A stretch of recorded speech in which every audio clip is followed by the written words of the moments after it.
Hello, everyone, and welcome to Anks English. Have you ever been caught off guard by a question in class or fumbled through an introduction at a networking event?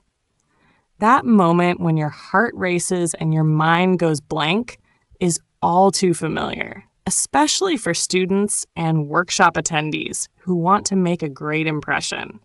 Today, we're unpacking a 6-step method to help you think fast and speak confidently in those high-pressure, spontaneous moments. Stick with this video until the end because I'm sharing practical exercises, real-world tips, and a few surprises to transform your communication game. Ready to level up?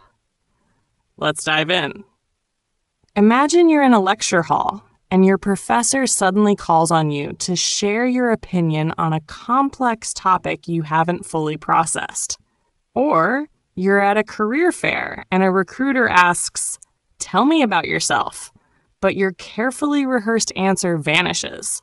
These impromptu situations, whether answering questions, making small talk, or giving feedback, are the heartbeat of daily communication.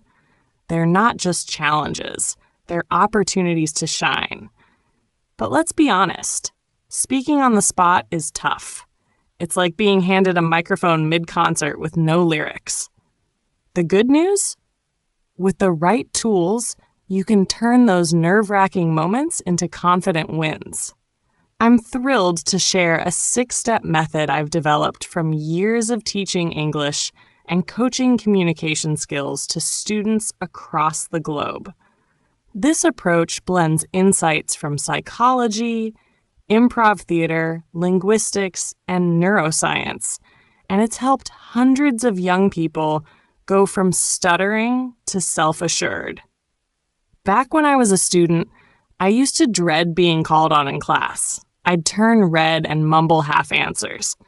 But through trial, error, and a lot of practice, I crafted this method to help others avoid those pitfalls. This isn't just a lecture. We'll have fun with interactive activities to bring these ideas to life. So let's kick things off with a quick challenge. Count the number of R letters in this sentence. Reach for remarkable results daily. Take 5 seconds, do it silently, and keep your answer to yourself. How many R's did you find? Raise your hand if you got 3. Who got 4? Anyone hit 5? The sentence has 5 R's. Many of you might have missed remarkable or results. This exercise isn't just a warm-up. It shows how small details in communication can slip by. And today, we'll sharpen your focus to catch them all. My 6-step method splits into 2 pillars: mindset and messaging. The first 3 steps build your mental resilience, while the last 3 teach you to craft clear, compelling responses. Let's explore each step in depth with stories, tools, and activities to make it stick. Step 1. Tame your anxiety. Who's felt their stomach churn or voice shake when speaking in front of others? I see those virtual hands going up. Research tells us over 80% of people feel nervous in high-stakes communication, and I'm betting the other 20% are just pretending to be cool. When you watch a speaker stumble, maybe their hands tremble or their words jumble, how do you feel? Awkward? Empathetic? Sometimes even anxious yourself? I call that borrowed nerves. Mastering your anxiety isn't just about feeling better. It's about letting your audience focus on your message, not your stress. Anxiety has 2 parts: symptoms and triggers. Symptoms are the physical stuff: pounding heart, sweaty palms, dry mouth. I'll never forget my first public speech at a school event. I was so nervous I thought my knees were auditioning for a dance routine. What's your go-to anxiety sign? Anyone get a quaky voice or brain freeze? These are your body's fight or flight response, treating speaking like a lion chase. To calm it, try a deep breath like meditators use. Inhale through your nose for 4 seconds, hold for 4, then exhale through your mouth for 8. The long exhale is the key. It slows your pulse and grounds you. For dry mouth, sip warm water or pop a lozenge before speaking. If you're a sweater or blusher like me, hold a cold water bottle. Your palms regulate body heat like a natural AC unit. Now, the triggers. What's sparking that anxiety? Often it's fear of messing up. Giving a weak answer, looking unprepared, or missing a goal, like acing a class discussion or landing a job. The antidote is to stay present. One trick I use is whispering to myself, "This moment, I'm enough." You can also try physical resets. Take a quick walk, listen to a pump-up song, or challenge yourself with this tongue twister. Swift swans sail silently on serene streams. Try it 3 times fast. Bet it'll make you laugh and snap you into the now. Another fun hack is to count backward from 20 by 3s. It's just tricky enough to pull your mind from future fears to the present. Let's try a mini exercise to practice staying calm. Wherever you are, take 10 seconds to do 2 deep breaths. 4 seconds in, 8 seconds out. If you're watching with others, notice how it feels to sync up.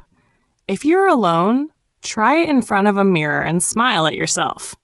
This simple habit can be your secret weapon before a big moment, like unmuting on a Zoom call or stepping into a workshop Q&A. Step 2, embrace just enough. I know, this sounds weird, especially for high-achieving students chasing A's. But when speaking on the spot, aiming for perfection can sabotage you. Think of your brain as a laptop. If you're running too many programs, speaking, judging your words, worrying about reactions, you'll lag. Ever catch yourself mid-sentence thinking, "That was so lame"? That's your inner critic stealing the show. Here's the fix. Aim for good enough instead of flawless. When I started teaching English, I'd obsess over every word, terrified of sounding unprofessional. Then a mentor said, "Just share your knowledge. A small flub won't ruin you." That advice was a game changer. By lowering the pressure, you free up mental space to focus on your message. Picture this. You're chatting with your best friend over coffee. You don't script every word. You just talk, laugh, and connect. Bring that vibe to spontaneous speaking. To practice, try this mental shift. Next time you're asked a question in class or at a workshop, tell yourself, "I don't need the perfect answer, just a clear one." It's like giving yourself permission to be human. This doesn't mean settling for mediocrity long term. It's about starting strong and building greatness through practice. Let's do a quick reflection. Think of a recent moment when you overthought your words. How could good enough have helped? Jot it down or share it in your mind. This sets the stage for growth. Step 3. Treat communication as a treasure. Too often we see impromptu speaking as a trap. You're in a study group and someone says, "What do you think about this idea?" Instead of excitement, you panic. I can't sound dumb. That fear makes us shrink. Our answers get short, our tone defensive. But what if you saw it as a chance to share your unique spark, build a connection, or inspire someone? To illustrate, let's play a game called Spark a Story. Pair up with someone nearby. Or if you're watching solo, try this aloud.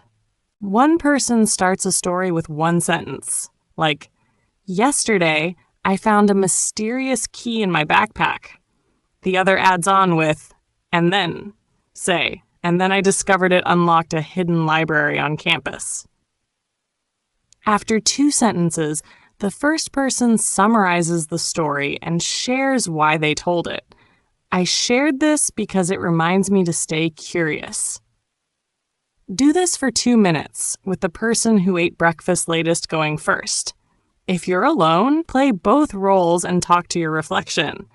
It's surprisingly fun. This game teaches the improv rule of yes and. Instead of rejecting or doubting, you accept and add value. Apply this to speaking. When someone asks you a question, see it as a treasure, an invitation to contribute. Sure, some questions are tough or even meant to trip you up, but even then, finding common ground shifts the dynamic. To make this mindset stick, use these tools. Not yet, a stumble now isn't forever, yes, and build on others' ideas. Next move, let go of mistakes, and new try. View errors as fresh takes, like a movie director filming multiple scenes. These reframe challenges as opportunities. Let's try a quick visualization. Close your eyes for 10 seconds and picture yourself in a tough spot, like answering a surprise question in class. Instead of freezing, imagine smiling and thinking, "This is my chance to shine."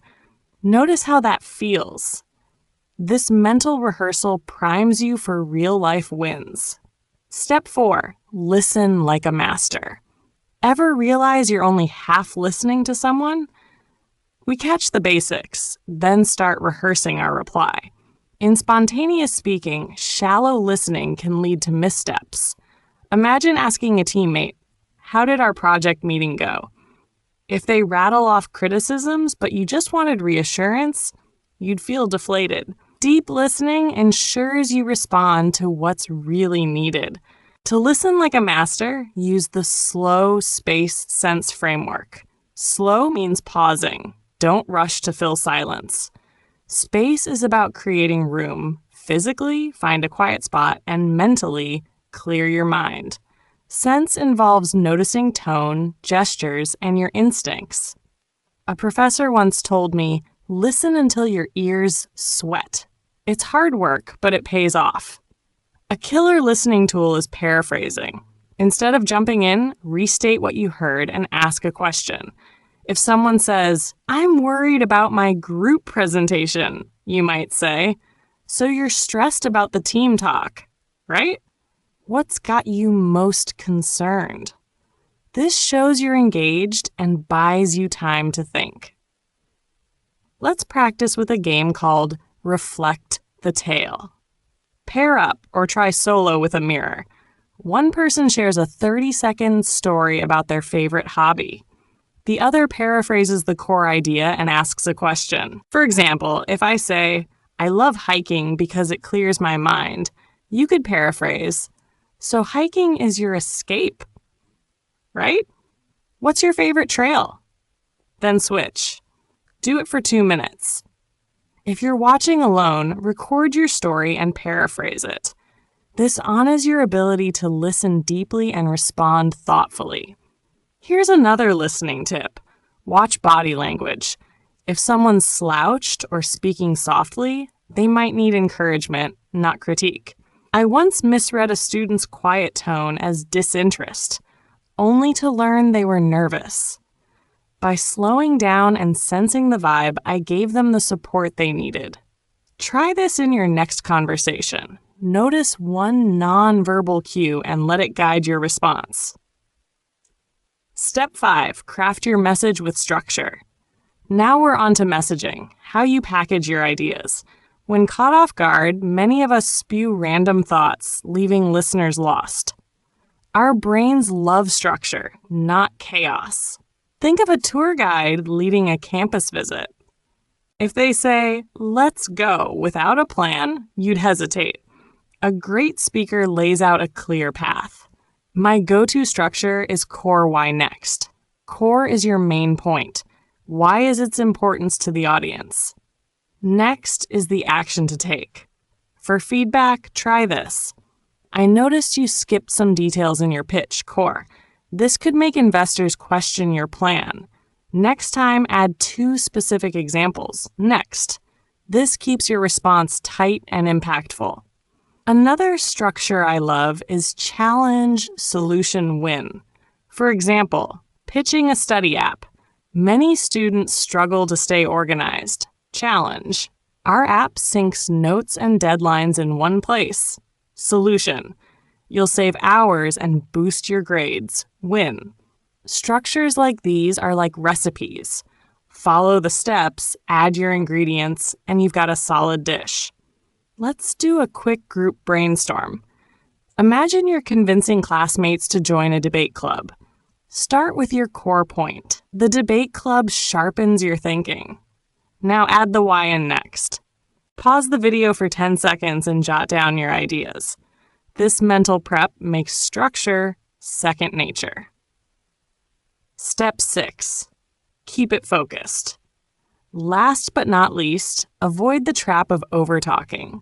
When speaking on the spot, we often ramble, sharing every thought like we're writing a novel.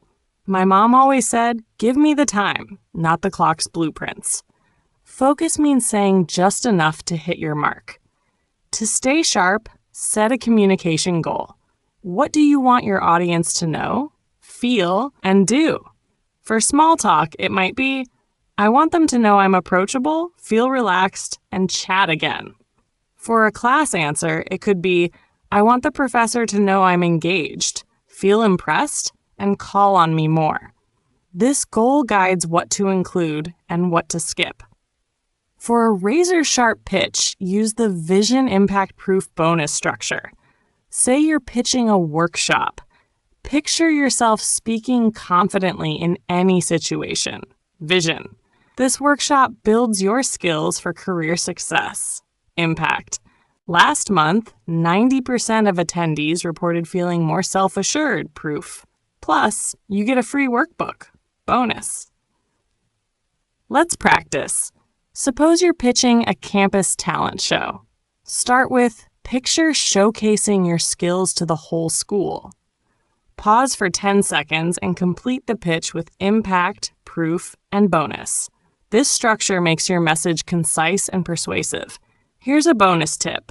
Trim filler words like like, or you know. Record yourself answering a question, then count your fillers. Aim to cut them by half next time. It's a small tweak with big impact. To keep growing, subscribe to Anx English for weekly tips on communication and English mastery. Check out our free resources on our website, link in the description. And here's the golden rule. To master spontaneous speaking, embrace repetition, reflection, and feedback. Practice daily, review what worked or flopped, and ask mentors or friends for input. One last story. Early in my teaching career, I bombed a workshop Q&A. I rambled, froze, and felt like a failure. But I reflected, sought feedback, and practiced. Now, I love those moments. They're my chance to connect. You can get there too, one step at a time. Thanks for watching this video on Anx English. If you loved it, smash that like button, share it with a friend, and subscribe for more game-changing tips. Drop a comment. What's your biggest hurdle in spontaneous speaking? I'll reply with personalized advice. Hit that bell icon, and I'll see you in the next video.